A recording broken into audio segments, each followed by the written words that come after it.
अच्छा बाबूजी, हम गायिका नीतू राज बनारस सारनाथ की धरती से अपने साथियों की आवाज में अपने सब भोजपुरी भैया लोगन के पांव छू के प्रणाम करता रही। ए बिरहा आप लोगन के बीच में भेजत बानी हरिओम स्टूडियो आजमगढ़ से रिकॉर्डिंग अपना चैनल नीतू राज ऑफिशियल पर। हाथ जोड़ के आप लोगन से निवेदन बा कि आप लोग जे भी हमारे चैनल के सब्सक्राइब ना के लो भैया लोग जरूर ये चैनल के आप लोग सब्सक्राइब कर लिए, निवेदन बा। और बिरहा का शीर्षक मिली यार का हिसाब। बहुत बिरहा अब तक आप लोग सुन ले हुए नहीं, लेकिन एक अलग कहानी, थोड़ा हंसी भी बा, थोड़ा मजाक भी है, बात सीरियस भी है और थोड़ा ज्ञान का बात है। ये दुनिया में संसार में ये तो सच्चाई है, जे आयल हो के जाए के, चाहे संत हो, महापुरुष हो, चाहे एक साधारण आदमी हो, मजदूर हो, चाहे किसान हो, चाहे विद्वान हो और चाहे करोड़पति, कोई हो धरती पर जो आया के जाना के ये सच्चाई है। लेकिन काहे बदे ए बदे बतावत ही ये बात के कि भैया हो धन दौलत रुपया पैसा कुल इजा रह जाई, न केहू कुछ लेके आल न लेके जाई। तो उससे बढ़िया है कि ये 24 घंटा के समय में कुछ वक्त ओ भगवान खातिर भी निकालना। ए लिए बिरहा का शीर्षक मिलल यार का हिसाब। बनारस काशी का बात है, भूमिका में भाव है मास्टर।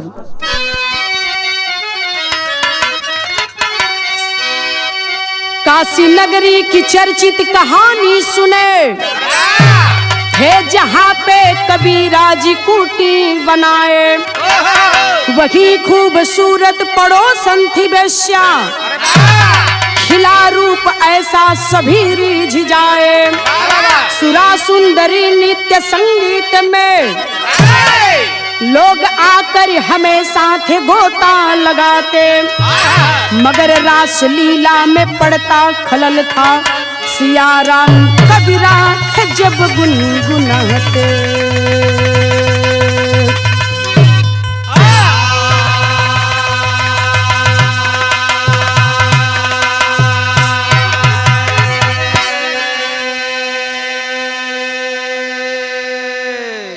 गौर करेंगे बाबूजी, काशी बनारस में कबीर दास का जन्म हुआ, दुनिया के लोग जानते हैं। वही बनारस काशी में जहाँ कबीर दास की कुटिया थी, ठीक सामने एक आलीशान हवेली एक बेश्या की थी। एक दिन की बात है, यही से कहानी शुरू होती है। बिरहा में एक लाइन गजल है मास्टर।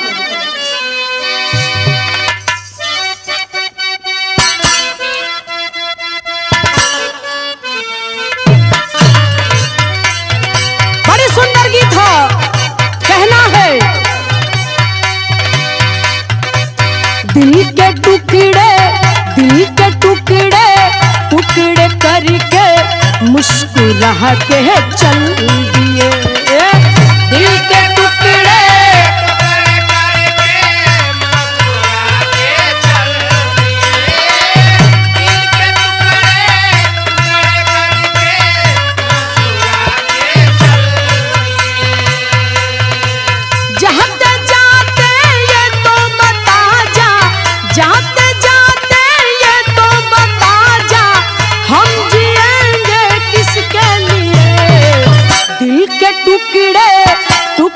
करके मुस्कुरा के चल दिए।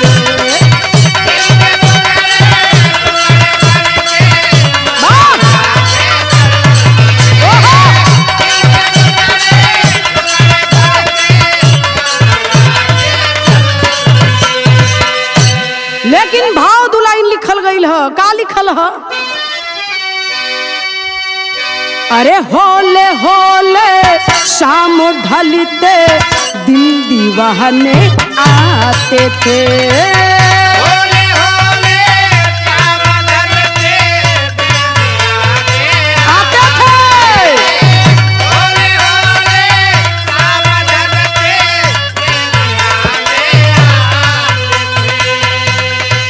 यौवन की महफिल यूं सजा कर, यौवन की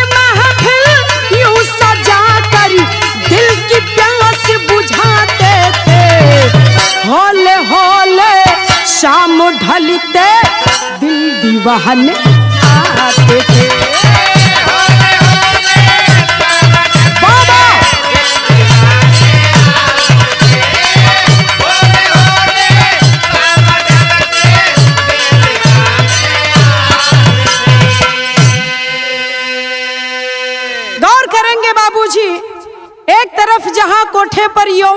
रहा है, वही बगल में भजन कबीरदास की कुटिया पर हो रही। एक तरफ यौवन है और एक तरफ भजन है। तो कहानी शुरू हो गई मास्टर।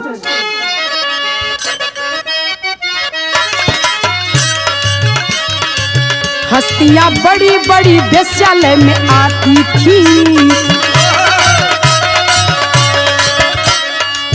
हसीना चांदनी लोगों का दिल लुभाती थी, मगर कबीर के वजह से बेवधान रहा। बड़ा चहेता चांदनी का जवान रहा।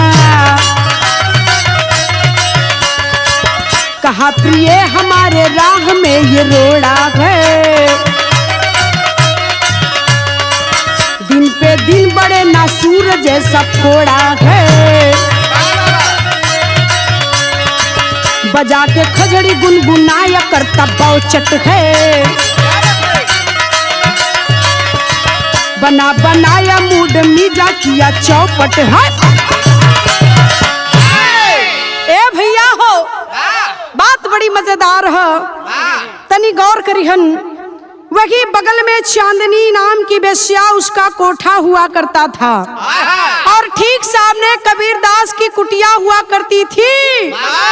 एक तरफ जहां कोठे पर पायल बजत बा छम छम छम छम छम छम, कबीरदास के कुटिया में सीताराम सीताराम सीताराम निर्गुण भजन कीर्तन होत बा। आए हाय हाय हाय, यहाँ एक से बढ़कर एक धनी व्यापारी लोग आवत हुआ और वहाँ कबीरदास की कुटिया पर एक दो चार लोग बैठल हैं और खजड़ी बजा के अपन वही में कबीरदास भजन कीर्तन निर्गुण करत बाड़ा।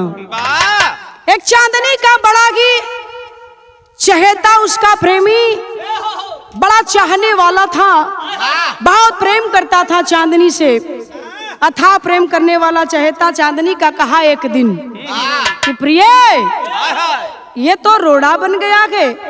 जब तुम्हारा इधर गीत संगीत के दुनिया में लोग जब इधर रमते हैं, तभी ये खजड़ी बजा करके एक नंबर का बहुचट है, निर्गुण भजन करने लगता है, व्यवधान हो रहा है। मूड बनल मिजाज एकदम मारा था कि खराब कर देता। गौर करेंगे बाबूजी, एजा बिरहा में एक लाइन गीत लग गई, बड़ी मिजाज वाली गीत है मास्टर, तनी बजा के आ जाओ।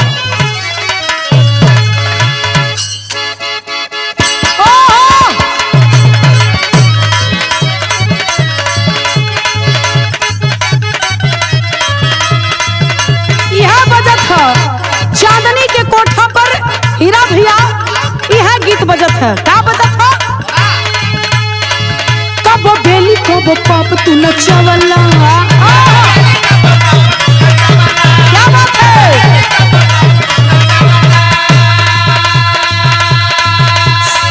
सारा सट्टा के पैसा सधवला,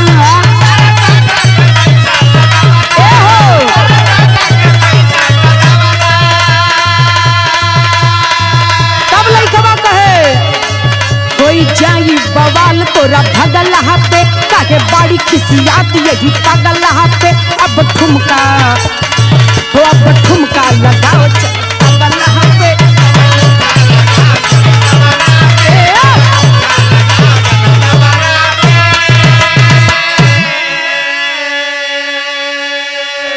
इधर चांदनी के कोठा पर ई गीत बजत बा, कबो बेली कबो पाप तू न चवला।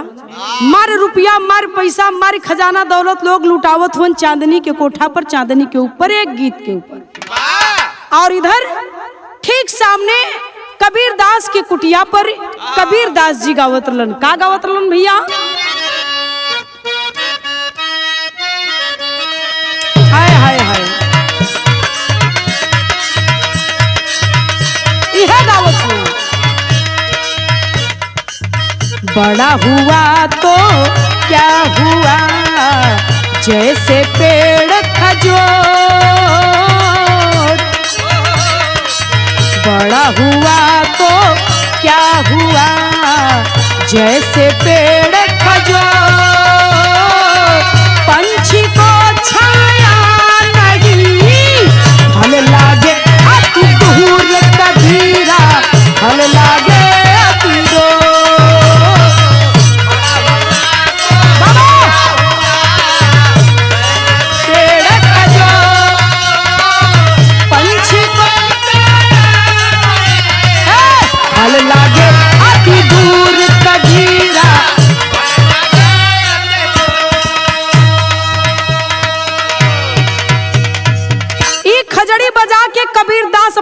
सुरतिया में गावत हुवन।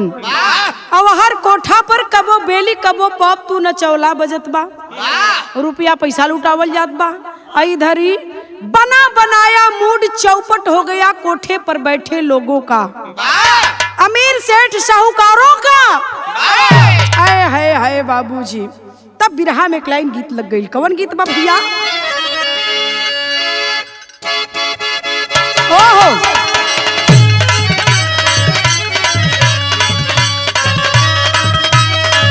ओहो कौन मेहरारू कहता हीरा भैया, कौन मेहरारू कहतिया कलश की जब दे तब तू बहकाइए देला, बहुत बहकौला आज ले, लेकिन अब हम चलाक हो गए हिला। क्या कहे? मोह प्यार करो भरता भरता मंगवाई दर चोली रेशम की, मंगवाई दर चोली। क्या बात है?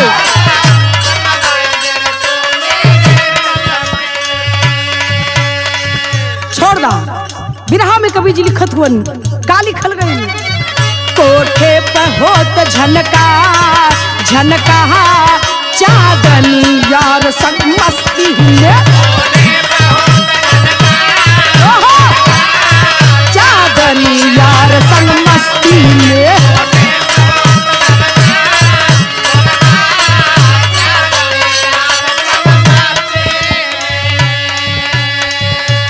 वहाँ मस्ती मौज चल रही है, जहाँ एक तरफ कोटे पर और इधर निर्गुण भजन चल रहा है। गौर करिहन भैया हो का भयल? कोई लबों को उसके चूम रहा, चूम रहा,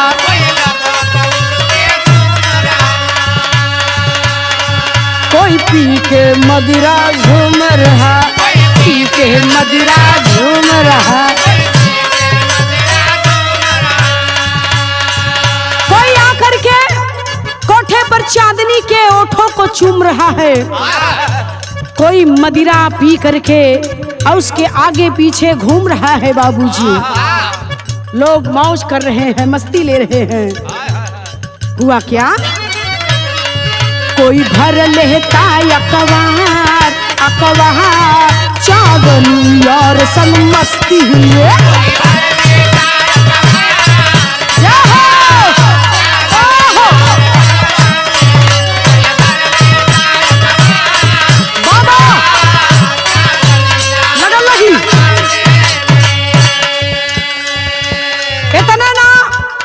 तो चुम्बा करे कोई आके भर अखबारी चांदनी के पकड़ लेगा। वाह क्या मजा है, लोग वहां मजे ले रहे हैं। उसी में कवि जी ने लिखा है, क्या लिखे मास्टर? उधर यह वर कबीरा की शुरू भजन,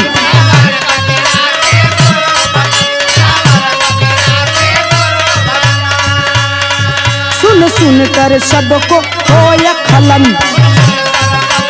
होय खलन। एक प्लान किए तैयार तैयार चांदनी यार संग मस्ती में।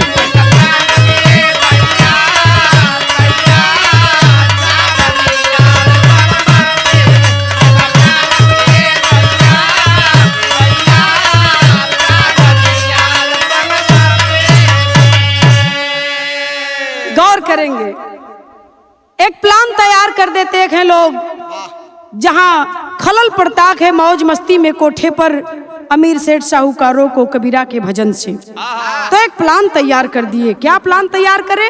तेरी लगी मास्टर।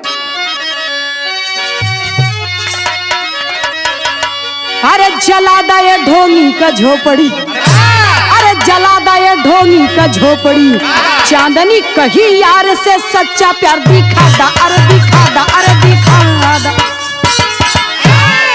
गौर करेंगे बाबूजी, चांदनी कलश अपने यार से, कलश की जानू मार बात सुना, ई ढोंगी बाधा बनत खलल डालत ह। कलन की तब का करी शानू, कलन की कहलेस की सुना एकर झोपड़ी जला दा, न रखी बांस न बजी बांसुरी। आए हाय हाय बाबूजी जानू है सलाइला कलश की इतना ना देखत ना हुआ, इस सामने झोपड़ी लगा के जब हमन का शाम का मोड़ मिजाज बनावे का समय होला, वही समय खजड़ी लगे बैठ जाला, एकदम बनल बनावल मूड बेकार कह के रख देला। कलश की यही सलाई ला तो ला, ही सलाई पकड़ा ला जानू। बिरहा में गीत लगल मास्टर।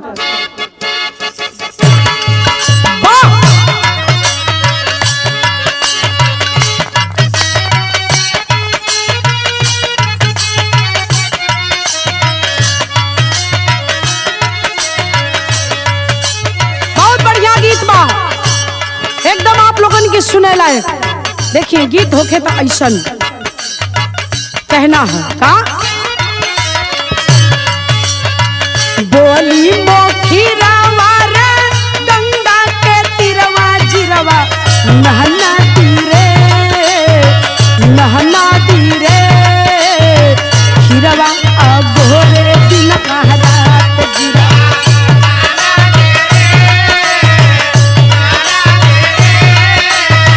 खीरवा अगोरे दिन रात गिरा नहना तीरे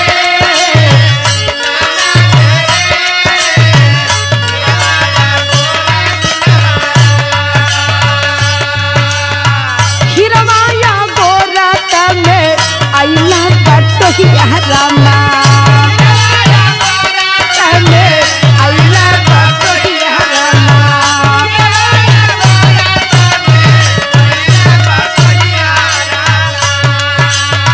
खीरवा गोरत में आइला बटोहिया जिरवा नहना दीरे नहना दीरे रोई रोई सुनावे दिल का हाल गिरवा नहना दीरे रोई रोई सुनावे दिल का बाबा।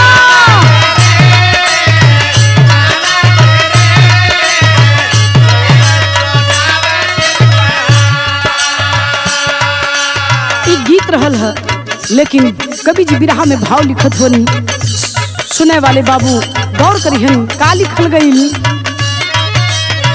सुनत है एला नावा हो कहला जवनवा जनवा महना न हो जनवा महना न हो जानू जनबा को हार जानू महना न हो जानू जनबा को हार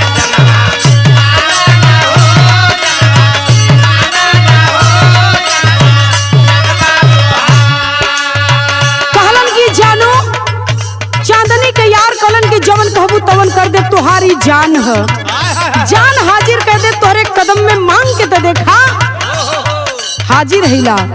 आए है हुआ क्या, दिहला जलाय जाय तुरत झोपड़िया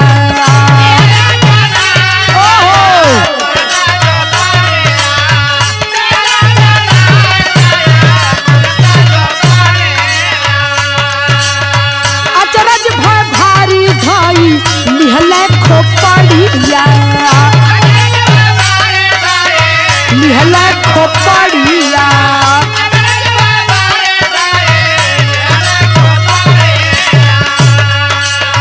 लेकिन जला तो दिया चांदनी का यार जाकर कबीरदास की झोपड़ी को, लेकिन लोगन का खोपड़ी टनक गई झोपड़ी के जरते भयल का उड़ल चिनगरिया जरा लगला भवनवा जनवा माना न हो जनवा माना न हो जानू जनबा तोहार जनवा माना न हो माना न हो जानू जनबा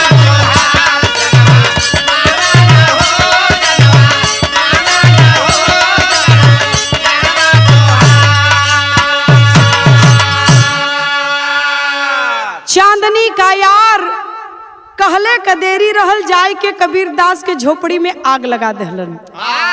धू धू धू करके कबीर दास का झोपड़ी जले लगल बाबूजी। अचरज हुआ लोगों को, कब जानते हैं, अचरज हो गया काशी के लोगों को। कबीर दास की झोपड़ी तो जल रही थी और अचरज तब लोगों को हो गया जब बयार बहे लगल। इतनी तेज बयार बहे लगल, इतनी तेज बयार बहे लगल, सामने महल चांदनी बेस्या का कोठा, बयार बहती है और चिंगारी उड़ करके चांदनी बेस्या के कोठे को जलाने लगती है। और जब चांदनी बेस्या का कोठा जलने लगल, खोपड़ी टनक गई काशी के लोगन का।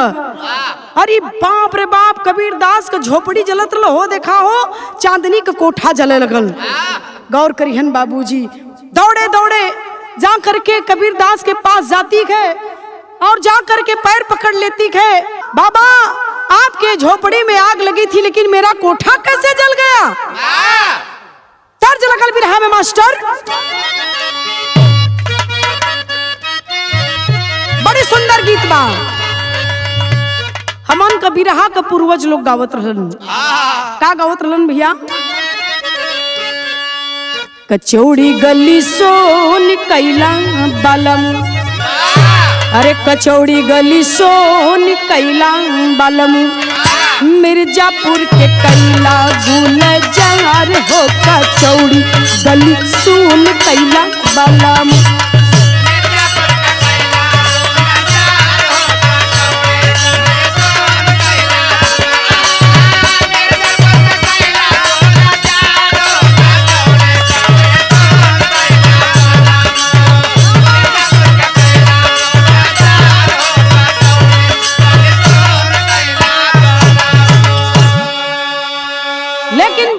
बिरहा के अंदर मास्टर का लिखल गई लवा?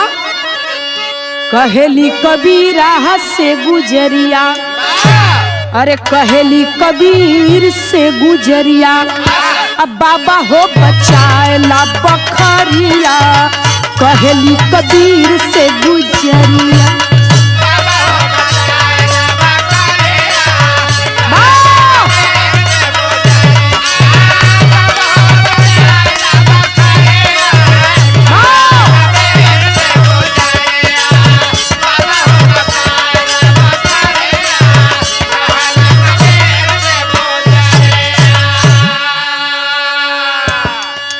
कि बाबा हमार बगिया जल जाई, हमार घर उजड़ जाई बाबा, कि काहे ऐसा हो गयल?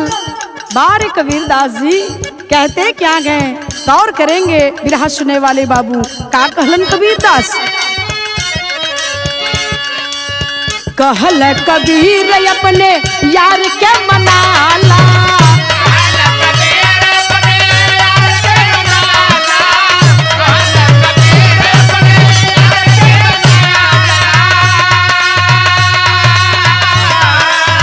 हमरो यार मान जई है, करा जानी हल्ला, मान जई है, करा जानी हल्ला।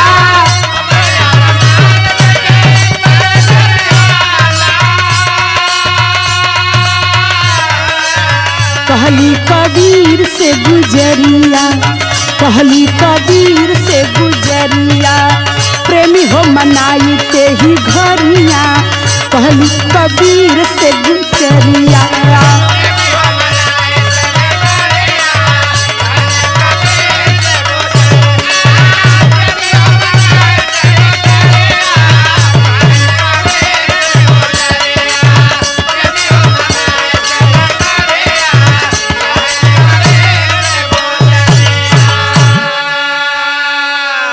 गौर करेंगे बाबूजी, कहती है बाबा मेरा घर जल रहा है, मेरी दुनिया उजड़ जाएगी, बचा लीजिए बाबा। बारे कबीर दास जी खलन की इसमें ना तेरा दोष ना ही मेरा दोष। खलन मतलब खलन की कबीर दास कलन। गौर करियन बाबूजी, बड़ी ऊंची बात कबीर जी बतावे चलत हुवन बिरहा के माध्यम से। कबीर दास ने कहा कि ना तेरा दोष ना मेरा दोष। अरे पगली, तेरे यार ने मेरा घर जलाया और मेरे यार ने तेरा घर जला दिया। हूँ। बचाना चाहती है तो अपने यार को तू मना ले, अपने यार को मैं मना लूंगा। हाय हाय हाय बाबू, ओहो बारे कबीरदास, धन्य है ये काशी की नगरी, धन्य है हिंदुस्तान की धरती, जहाँ ऐसे ऐसे संत महापुरुषों का आगमन होता है। पैर पकड़ ले लस कलस, बहुत बड़ी गलती हो गई। हम ना जानत रही कि आप इतना पहुंचल फकीर हुआ, इतनी ऊंची चीज हुआ, ये बात की आज तक हम काहे ना जान पौली। गौर करियन, बिरहा में पहपट लगल मास्टर भयल का।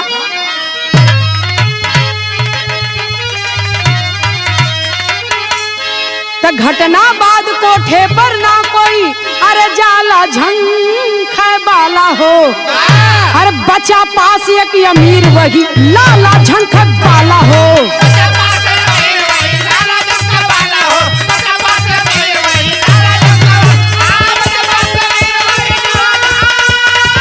बाबा जियो,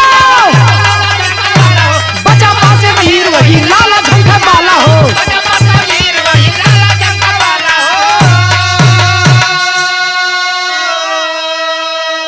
उसका भी सब धन लेकर के भारी दगा कमाई हो, अरे सोची दूसरे शहर में चल के फीहा ले जमाई हो। चली राह में संत मिले मतवाला झंख बाला हो, बरगद नीचे ग्वालिन साथ छहाला झंख बाला हो।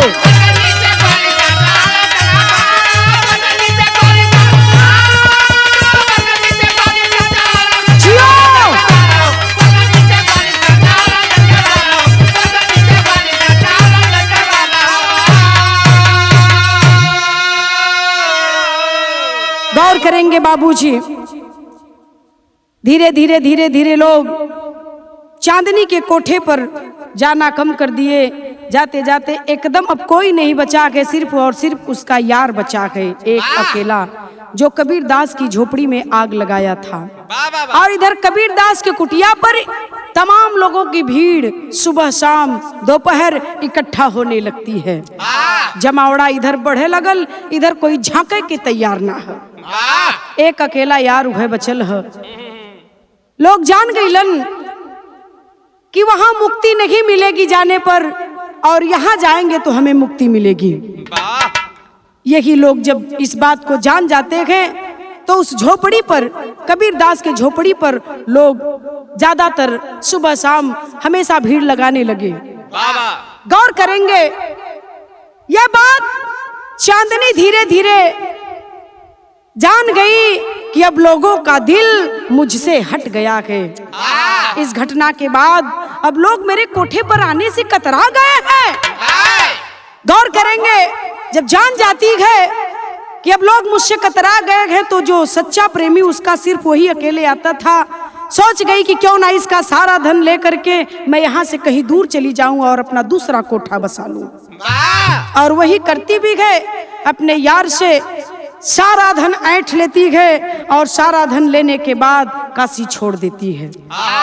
जब काशी छोड़ दहलस, चल दहलस दूसरे जगह जा करके कहीं अपन दूसर कोठा बना ले। चली है, जाते जाते कुछ दूर पहुंच गई है। देखती क्या के एक बरगद के नीचे एक संत जी बैठे गए और हाथों में माला गए, कमंडल रखे गए और माला लेकर के फेर रखे गए और राम का नाम का जाप कर रहे हैं। और बगल में कुछ ग्वालिन बैठी गए जो आए दिन दूध बेचकर आती थी और उसी बगल में बैठ करके पेड़ के नीचे अपना हिसाब किया करती थी। वही चांदनी बेस्या भी बैठ जाती है। नजर पड़ी है, एक तरफ संत जी बैठे हैं, माला फेर रखे गए, और दूसरी तरफ पेड़ के नीचे बैठ करके ग्वालिन दूध बेचने वाली अपना हिसाब कर रही है। वही बैठी है चांदनी, और चांदनी बैठ करके वही छहा रही है, दोनों लोगों को देख रही है, संत जी को भी और ग्वालिन को भी। हुआ क्या मास्टर?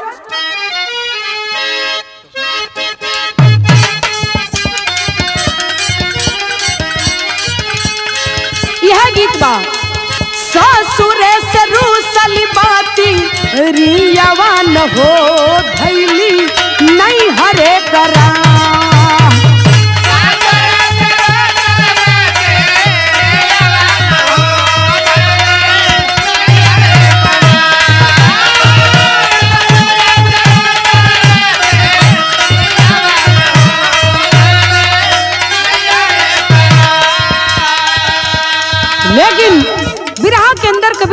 लिखा के मास्टर, क्या लिखे?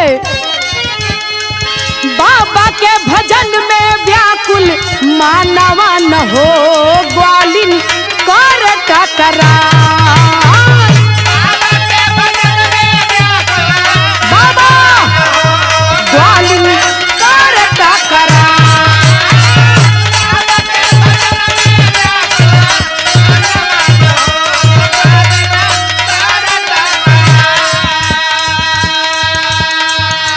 गौर करिहन भयल का मास्टर, मिलना हिसाब पाई पाई जोड़ भैया, पाई जोड़।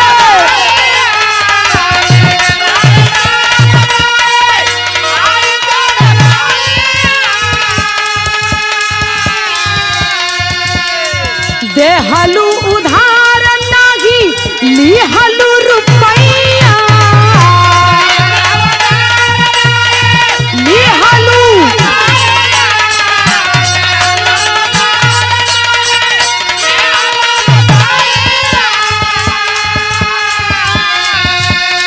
सहेली जोड़ावे लगली जोड़लू न हो, जावन देहलू उधार।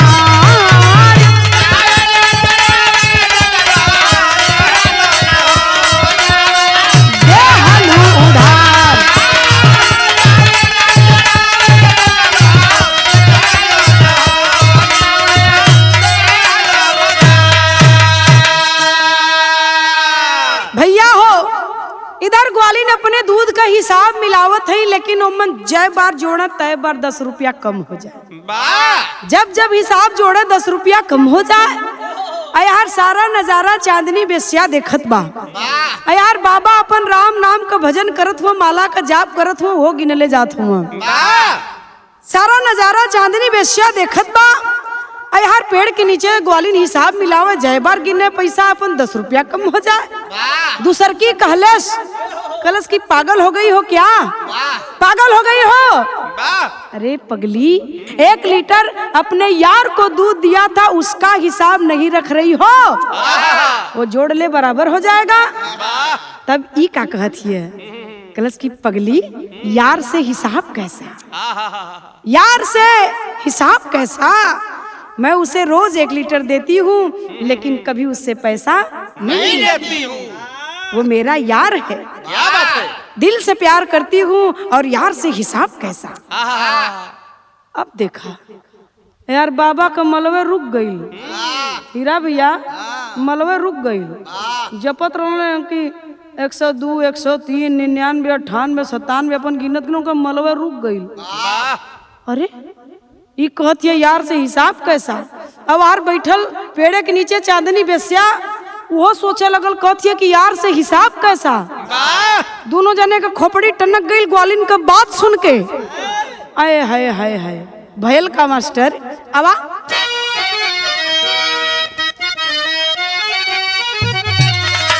अरे साधु जपे राम राम सुन बतिया भैया,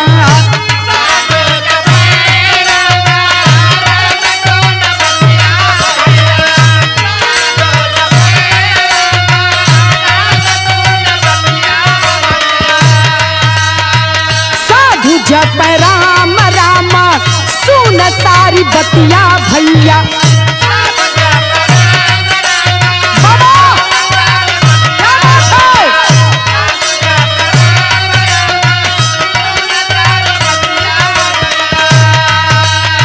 सहेली गलतिया बा दिहल हो बताए।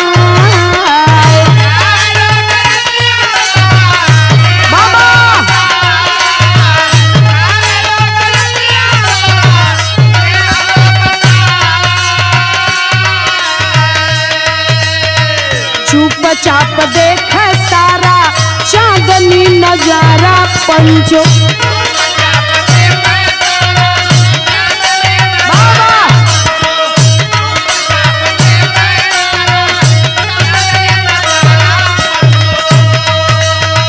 ग्वालिन कह यार से ही साबना लिया।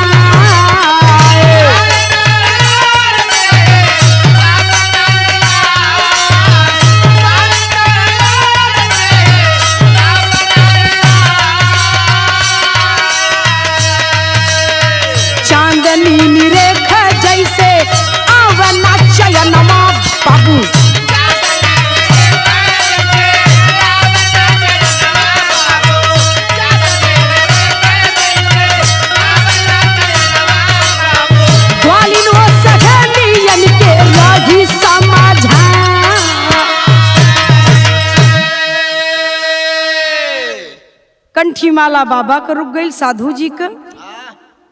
इधर चांदनी कोठे का बेस्या जो अपने यार का सारा माल लेके कहीं दूसरे जगह कोठा बनाओ का तैयारी करके निकल चुकल रहल।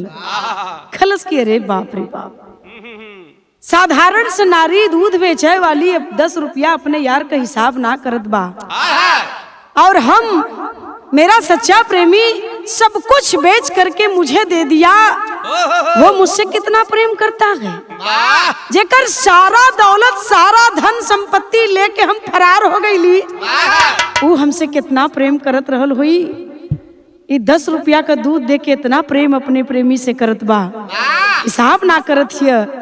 यार बाबा सोचत हुवन कि रोज हम 108 गिनी ला कि 108 बार एक जाप करे कि 108 बार एक जाप करे कि हम इनसे हिसाब करत हिला। यार 10 रुपया का दूध दे वाली ग्वालिन ये अपने यार का हिसाब है ना करत है, कहत है कि यार से हिसाब कैसा। ग्वालिन अपने सहेलिन से समझावत है, बाबू का कहले है।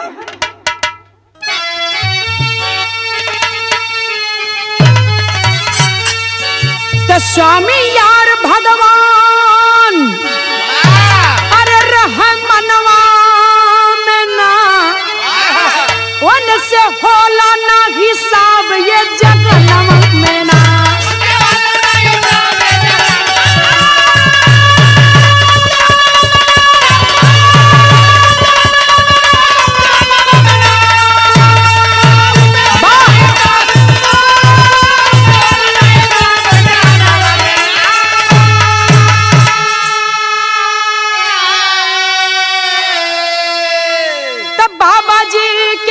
चढ़ल अरे बाबा जी के बाई चढ़ल अरे मुँह भइल काला हो, मिलना स्वामी फेरली अरे जीवन भर माला हो। ताला बुद्धि वाला खुल गईले अरे वही शिवनवा में ना वन से होला ना हिसाब ये जगनवा में।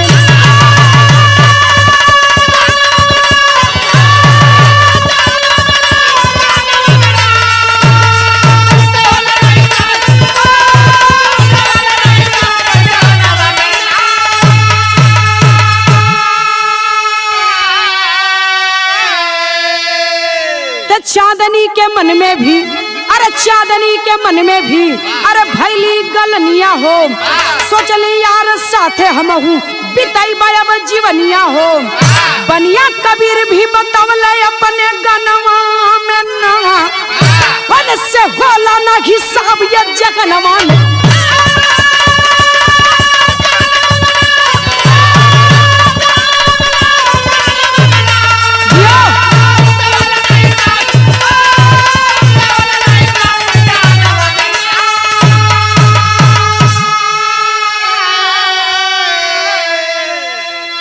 सोचत बतौला सपने सहेलिन से ग्वालिन कलश की सुना, यार जिससे हम प्यार करते हैं और वो ऊपर वाला बैठा तारनहार जो दिल में रहता है सबका तारन तार करता है। इन दोनों से कभी हिसाब नहीं करना चाहिए, और मैं अपने प्रेमी से बहुत प्यार करती हूँ, उसका हिसाब मैं कैसे करूँ। कंठी रुक गई बाबा का कहला 108 109 103 2 5 रोज हम हिसाब करीला कितना बार फेरली इतना बार फेरली है। कहाँ से हमें मुक्ति मिली, कहाँ से भगवान का दर्शन हुई। और वहां बेस्या कोठे की बेस्या चांदनी सोच रही है कि मेरा यार देने की बात तो दूर, मेरा यार मुझसे इतना प्यार करता था, सारी संपत्ति मुझे दे दिया, फिर भी मैं अपने यार को धोखा देकर दगा करके उसके साथ मैं यहाँ चली आई। यही बात कबीरदास अपने गीत में रोज बताते थे, मैं क्यों नहीं समझ पाई। बुद्धि का ताला खुल गया चांदनी के और साधु बाबा के कि अनपढ़ गवार साधारण से ग्वालिन दूध बेचे वाली, इतना दिमाग ये अपने यार से हिसाब ना रखत बा, तो हम अपने यार से कैसे हिसाब रखब। ये है उस परमात्मा के साथ भक्ति करने का सबब, जिस मालिक की भक्ति करने से मुक्ति मिल जाए उस मालिक की भक्ति जरूर करनी चाहिए। इसलिए मैंने बताया कि कितनो दौलत, कितनो रुपया पैसा, कितनो बड़ा अमीर आदमी रही, लेकिन सबको जाना है एक दिन छोड़ करके सब कुछ। तो वही में से समय निकाल के कहे न थोड़ा मालिक का भजन भक्ति कैले वल जा। बिना भजन भक्ति कैले मुक्ति ना मिली। वही सब कुछ ले करके वापस अपने यार के पास चांदनी आ जाती है और जिंदगी का गुजारा करने लगती है। वही साधु बाबा माला रोज फेरे पहले की भांति, लेकिन कबो गिनती ना कैलन, मोक्ष को प्राप्त किए। इसलिए मैंने इस बात को बताया। कहीं त्रुटि हुई होगी मुझसे गाने में तो मुझे क्षमा करेंगे। गीत की आखिरी लाइन, कहानी खत्म। तो गुरु बिहारी गुरु रमन फिर फूला फूल गुलशन में, अरे श्यामा सीताराम भरत जी विश्वनाथ के मन में, जलादा ए ढोंगी का झोपड़ी नीतू सिया राम